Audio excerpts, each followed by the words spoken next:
महाराज जी, एक संत की दिनचर्या कैसी होनी चाहिए जिससे वो भगवत प्राप्ति आसानी से कर सके?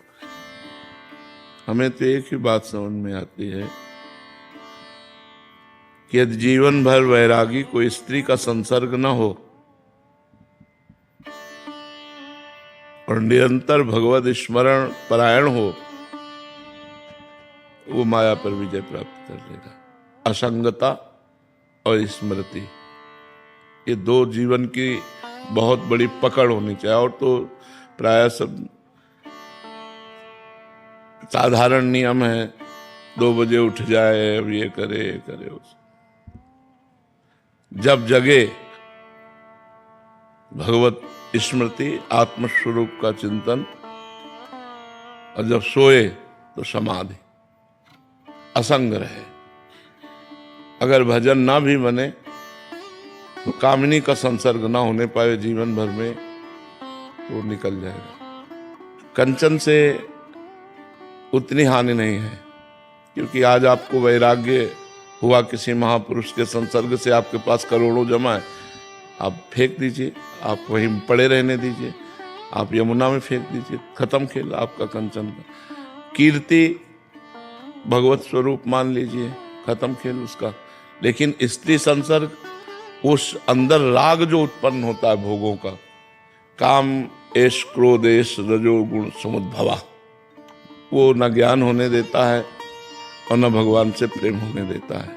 बहुत जोर की आसक्ति इसमें होती है, विपरीत शरीर पर विशेष आकर्षण होता है, और ये जन्म जन्मांतरों से होता चला आ रहा है। तो वो दुर्वासना मम सदा परिकर्षयन्ति। तो सबसे बड़ा साधु का, जो भगवत मार्ग के पथिक का, वो सबसे बड़ा नियम असंगता। असंगोयम पुरुषा, किसी से कोई संबंध नहीं, भिक्षा मात्र शरीर पोषण के लिए। और अगर कंचन का त्यागी हो जाए तब तो कहना ही क्या है। पर आज के समय में हम इसलिए नहीं बोलते क्योंकि विचरण का जमाना नहीं रह गया। अकेले साधु या 2 विचरण करें या 3 विचरण करें तो मार डाले जा सकते हैं। तो विचरण की सलाह तो अब हम भी नहीं देंगे, और भिक्षा भी हमें शुद्ध मिलना अवश्य असंभव सा लग रहा है, क्योंकि प्रायः लोग मांस और मदिरा अंडा आदि का सेवन करने लगे। तो साधु जो पवित्र भिक्षा नहीं मिलेगी तो बुद्धि भ्रष्ट हो जाएगी।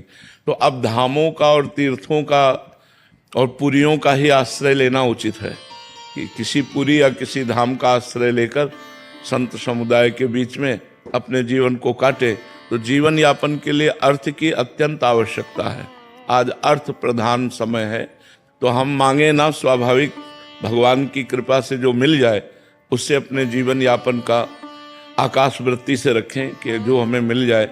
जो बिना मांगे, जो आकाश वृत्ति उसे कहते हैं, इसका कोई नहीं, उसे आकाश वृत्ति कहते हैं। बिना मांगे भी जितने से हमारा काम चल जाए। बकाया स्त्री संसर्ग नहीं होना चाहिए।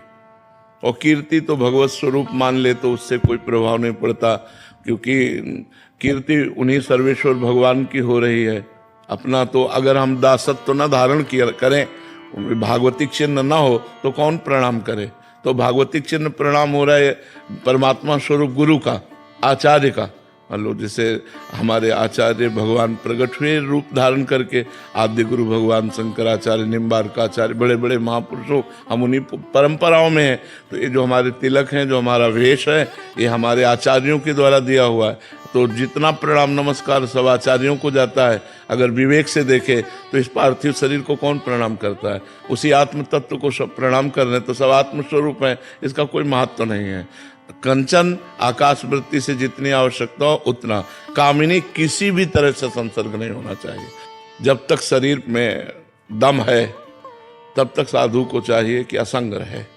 अब मरणासन में पड़े हैं तो अब वो बात अलग है, लेकिन जब तक ऐसी स्थिति नहीं है तब तक संसर्ग से दूर रहने। पक्का 100% चूक हो जाएगी, चूक हो ही जाएगी, चाहे जितना बुद्धिमान हो और चाहे जितनी अवस्था का हो। इस पर हम मानने के लिए तैयार नहीं, क्योंकि जब तक भगवत प्राप्ति नहीं होती, आत्मस्वरूप का बोध नहीं हो जाता, तब तक एक भूख रहती कि कोई तो अपना हो, कोई तो हमें आदर दे, कोई तो प्यार करे, कोई तो अपना कहे। यही फंसा देती है भूख। शिष्य में जैसे पुत्र में फंसा देती है, ऐसे शिष्य में फंसा देती है। अब पुनः उस स्थिति को संभाल करके चलना किसी विवेकवान साधक की बात है। नहीं तो बस जीवन भर असंग रहे, पड़ा रहे, पड़े पड़े सिद्ध हो जाएगा। ये मार्ग ऐसा है, पड़े पड़े सिद्ध हो जाएगा। बस असंग रहे। माताओं बहनों को दूर से बात करे, दूर से व्यवहार रखे, अपने नजदीक वाला एकांत वाला कोई चैप्टर न रहे, तो हमें लगता है कि बहुत सुंदर जीवन साधु का जीवन हो जाए।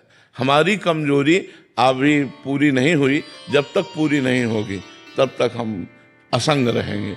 और जब सर्वम खलमिदम ब्रह्म नेनानास्ति किंचन, तो वासना रही नहीं गई। जो आत्माराम पुरुष हैं उनमें कभी अंकुरण विषय का नहीं होता।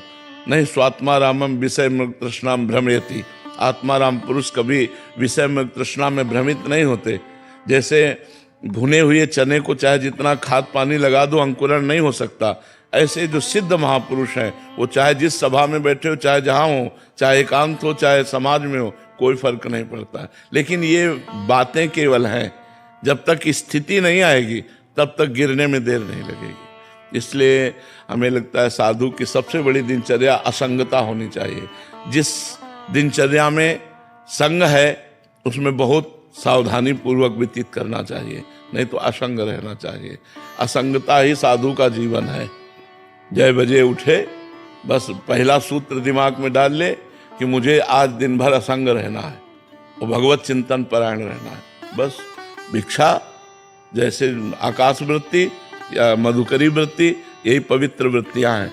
आकाश वृत्ति में जो सामने आ गया वो पा लेंगे, नहीं आया तो नहीं पाएंगे। माधुकरी वृत्ति में 4-5 घरों में मांग करके पालेंगे। तो साधु की यही वृत्तियां हैं।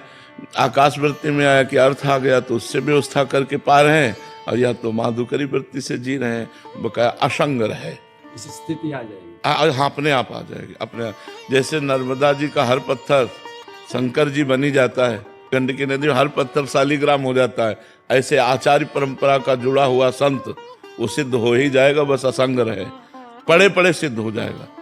असंगता ही तो भाई हम फंसे कहाँ हैं, संग में ही तो फंसे हैं। असंगता ही हमारा स्वरूप है। पहले धीरे धीरे बाह्य असंगता, फिर आंतरिक असंगता आ जाएगी। अपने शरीर से भी असंग हो गया तो स्वरूप बोध हो गया उसको। और असंगता और स्मरण, जो गुरुजनों ने मंत्र नाम दिया है, हर समय उसका स्मरण चलता रहे। बस 2 ही बातें खास है, और तो सब सिद्धांत ही है। साधु को जब मनावे तब सो जाए, जब मनावे तब जग जाए। असंग रहे, भगवत स्मरण परायण रहे, बस। अब वो पड़ा भी है तो निद्रा समाधि स्थिति, वो भगवान के स्वरूप में पड़ा हुआ, कोई संसार में थोड़ी पड़ा हुआ है। मतलब साधु है तो पड़ा हुआ तो अपने स्वरूप में पड़ा हुआ है। निद्रा समाधि स्थिति बड़ा मस्त जीवन है। बस असंगता, अगर संग नहीं तो विक्षेप नाम की चीज नहीं है।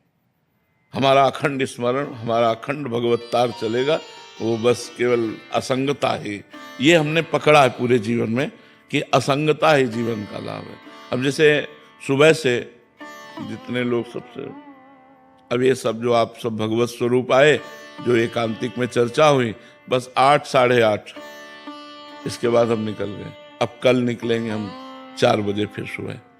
इनमें से एक की भी छवि हमारे दिमाग में भगवान की कृपा से नहीं रहेगी कि अमुक व्यक्ति आया था। अब इसमें जगत मंगल हो रहा है, लोगों का कल्याण हो रहा है, ये भगवान जाने। हमें ड्यूटी दी तो बस ये बस ड्यूटी वाइज कर रहे हैं, और वो भी बड़ी कृपा से। बस आपने प्रश्न किया, उत्तर लिया, बस चल दिए अपने काम से काम। असंगता ही साधु का जीवन है। चाहे जिस संप्रदाय का हो, असंग रहे और नाम जप करे। तो असंगता से सारी दैवी संप्रदाय आ जाएगी। निर्भयता, ब्रह्मचर्य सब अपने आप आ जाएगा। असंग हो ना, आप किसी से कोई मतलब नहीं है।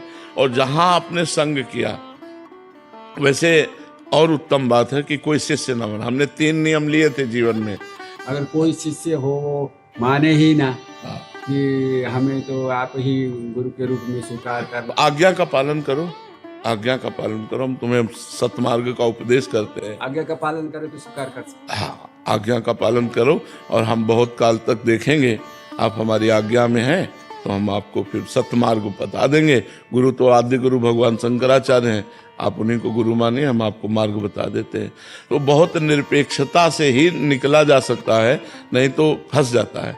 तो अब वही निर्वाह करते हैं। सदगुरुदेव भगवान ने आज्ञा करी शिष्य बनाओ, तो वो नियम टूट गया। नहीं, 3 नियम जीवन में लिए थे कि न कहीं बैंक बैलेंस करना है कभी, न कभी कोई जमीन जायदाद होनी है, न कभी कोई शिष्य होना है, बस ऐसे।